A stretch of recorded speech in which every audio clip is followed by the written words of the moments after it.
So just a really quick one, just to let you know that what you're about to watch is not the sort of stuff I'm going to be putting out on YouTube. It's going to be more nature, the great outdoors, adventure and wildlife. But for now, we just wanted to do a short video just to give you an idea why you're going to be seeing more of me on here, and how excited I am about all of that. So yes, I can't wait to update you, and I hope you enjoy. In this episode, I find a journal that I wrote whilst living on an uninhabited island off the west coast of Shetland during the first lockdown, and find an extract that will change the course of my life. I head down to a beautiful Scottish glen to try out my new camera and prepare myself for a brand new adventure.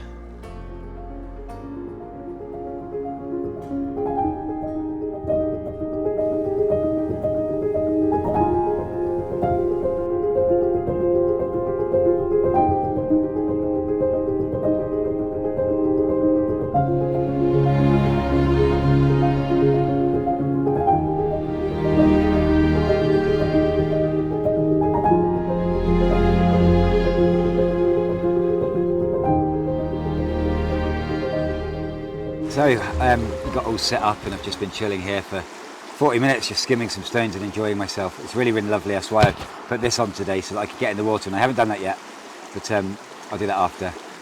But yeah, the reason I sat down is to talk to you about this, well, what I'm going to, is because it's, it's quite relevant to all of us really. And something really significant happened to me. For any of you that followed my journey around the UK coastline, I had an amazing time, but I really found it hard to put a finger on what it was I wanted to do after that. We tried various things as a family, and we failed many times. We really, really did. I mean, obviously I see them as learning curves, but one thing in particular, if you followed my page, and if you're new to following me on here on YouTube, then I was going down this route of taking people where I take them out on cycling adventures, which I loved. I really, really loved it. There's no denying that in the slightest. I really loved doing it, but something happened 2 weeks ago. We moved into our first place, well, my first home in 9 years. Just burped. In 9 years, and yeah, it's nice, I have to say. It's been nice just to have a foothold, to plant some tree roots and sort of, right, where do we go from here? And I was about to press go on a career doing cycling adventures for people, and I was excited about it. I really was.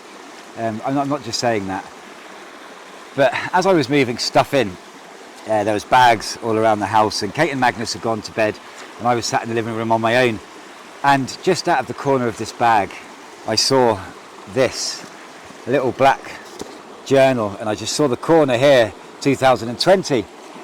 Now, we had been to Shetland last year, and in Shetland a friend of mine, James and Kathleen, had looked after this journal, and this was the journal that I wrote whilst I was on Hildesay, which is an uninhabited island off the west coast of Shetland that me and my late dog Jet, we lived on during the duration of the first lockdown. An incredible experience, but I decided to open it instead of unpacking stuff and have a look through.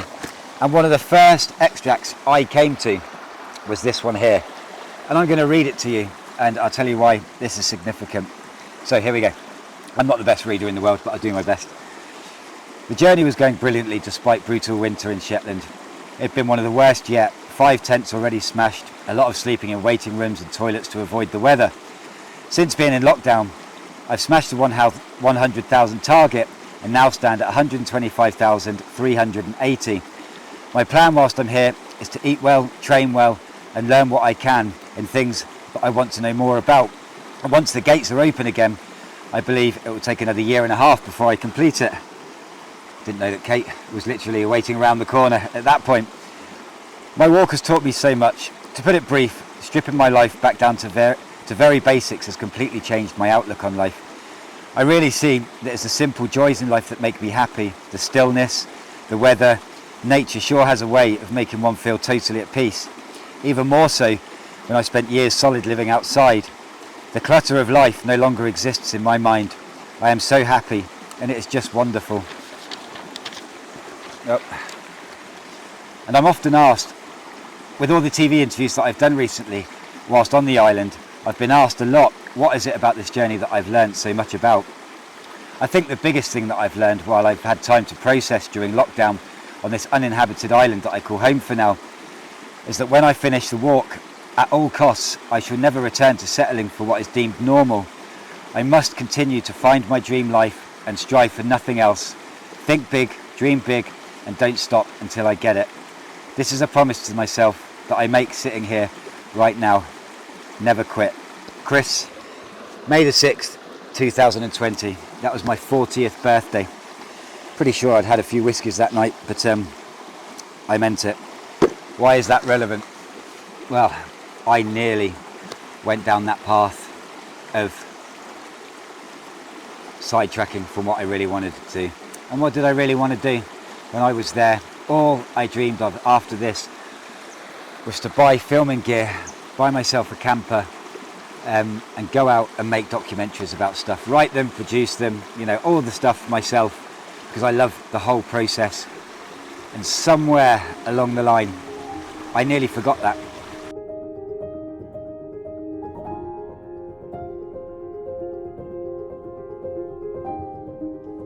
I'd made a crucial mistake in the last 3 years, and I think it's quite understandable.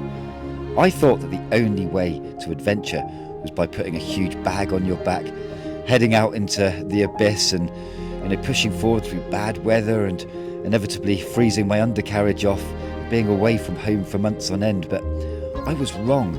Adventure is in everything, if you choose to see it that way. Around 3 years ago, we made a conscious decision that we would invest the money that I had from my books and all that stuff, and the talks as well, to invest that in time.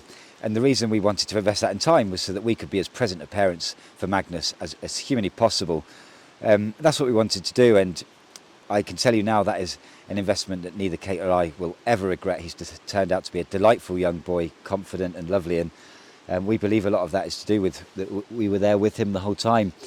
So the result of that was it was really, really difficult for us to start what I'm starting now. And the reason is we were going out in the van. I brought the van solely for us to live in and travel in, but it was too small a space, and the van wasn't set up for filming. I didn't have enough plugs, or I didn't have any plugs as it goes, just USB, so I couldn't charge anything. We were having to go to campsites to charge all of our stuff, spending money just to charge a laptop, and then it would run out, so we had to do another one the next time. So it just got a bit ridiculous, and we realised that.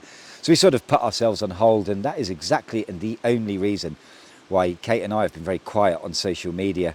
We have tried doing different other things, and it didn't really work out. I think we didn't realise just how much perhaps we needed a base, but now we have a base. I have my own little office, as I call it, and I can go away in there and work. We can charge all of our stuff every single night when I've been out filming, and it just makes the world of difference. That is the reason that we're starting this now and didn't so much 3 years ago. So yeah, here I am. For me, this whole process just seems to tick all the boxes, because my brain has a tendency to operate like an active beehive of thoughts, ideas and life's pressures and stresses, like all of us really. But being out here doing this just suppresses all of that. I become so submerged and lost in the process that everything else just seems to hover around in my brain's orbit unaffectingly. I've had 47 years to learn that if I'm not totally into what I'm doing, if I'm not completely submerged in it, then it's only a matter of time before that all comes crashing down. And that's why this has to be my path ahead, and yeah, it's just that simple.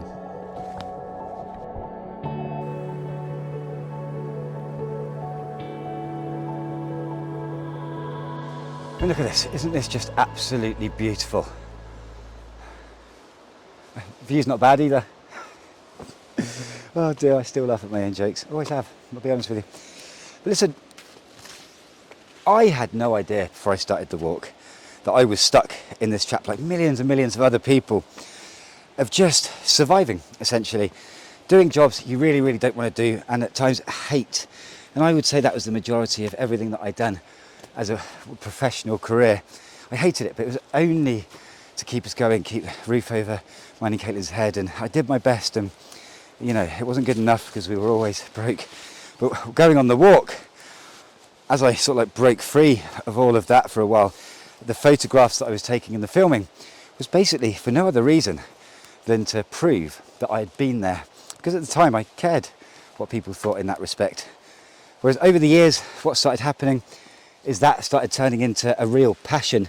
I loved taking the photographs. I loved getting footage of landscapes and showing it off via social media and all of that stuff. So it was all very, very organic.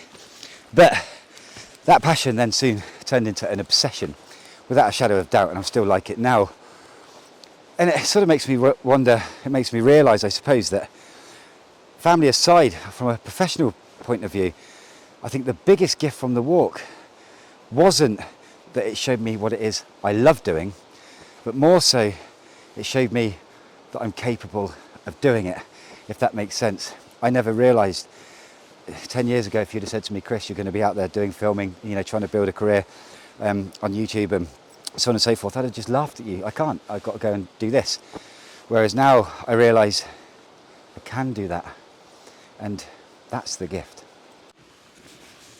So I have brought my camouflage poncho down with me. I've been laying on the floor for the last hour.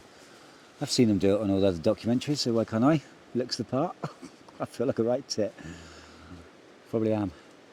There's a couple of beavers been spotted around this area, and they are nocturnal, but they have been spotted during the day, so you never know. And also, when I was down here 2 days ago, I didn't have my camera with me, which I'm trying to learn as much about at the moment as I can. Didn't have my camera with me, but there was a beautiful, beautiful kingfisher flying around, and I would love to get a good shot of a kingfisher. Guaranteed it'll be all blurry because I've got a lot to learn on this front, but one must try.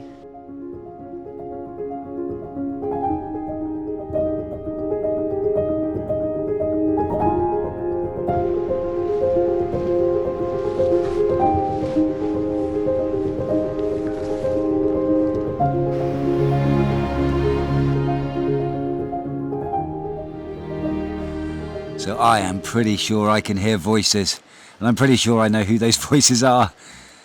I'm sure it's him. If that is them, then I'm pretty sure that'll be my beaver hunting over for today.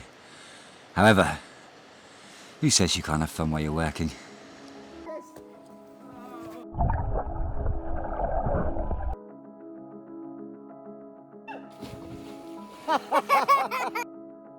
So what is the ultimate goal? To make documentaries about wildlife, the great outdoors, make a healthy living from it, have my family with me, and just enjoy what we love doing. There are tens of thousands of people out there doing it, so why can't we?